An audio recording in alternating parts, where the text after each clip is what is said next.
time to that now, but Paul Ryan said that he wants to cut the federal domestic spending budget by $14 billion.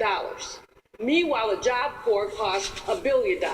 60,000 people across the country being trained by Job Corps. So we've got to de-elect, get some of these people out of there because they are not looking at what the federal government can do to improve the economic situation of our cities. Monique? I agree with Dr. Melville, and I guess I dissent in terms of what the supremacy is. It's not black or white supremacy, it's green. There's green supremacy in this country, and there has been for decades. That's why we see prisons on the New York Stock Exchange right now. That's why we see the monetization of the criminalization of people of color. It's big business for us to get arrested now. We saw that in Ferguson. We see, and we lead our children out to march and get arrested, and then the fines that they have to pay from their school money to get out of jail makes Ferguson wealthy. Is that really the movement that we're looking for? I don't think so. So when we're leading people, when we're marching, we have to be skilled in what we're doing. Lauren?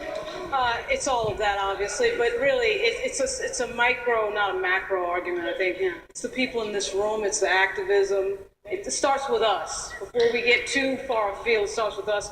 And like Jeff said earlier, we got to move past these legacy civil rights groups because they've failed.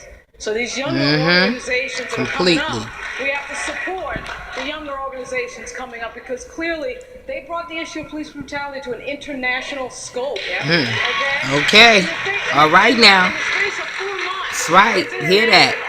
So that's where we have to focus. Brother Roll, I think that also we need to get out of our comfortable spaces and look at either economics or political programs, whether it's from the Nation of Islam, whether it's from the church, whether it's from whoever.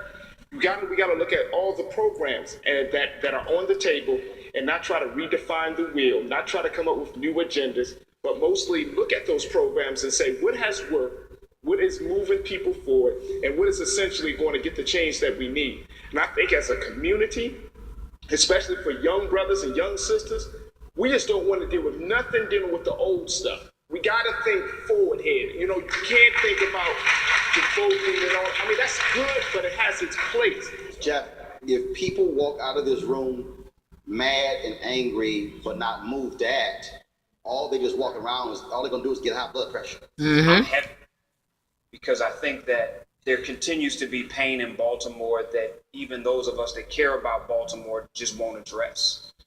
And I don't even know how we actively deal with that. There is a almost citywide counseling session that has to happen. And that doesn't happen when we feel, when we brush over certain issues to talk about other issues. And so we don't solve problems in a 2-hour television session. And so what I hope happens in a real way is that we realize that each of us has an individual skill, and in that individual skill is an answer to a problem.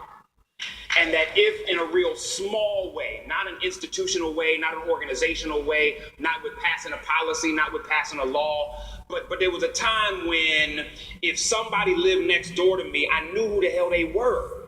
And if they were hungry, then I gave them food.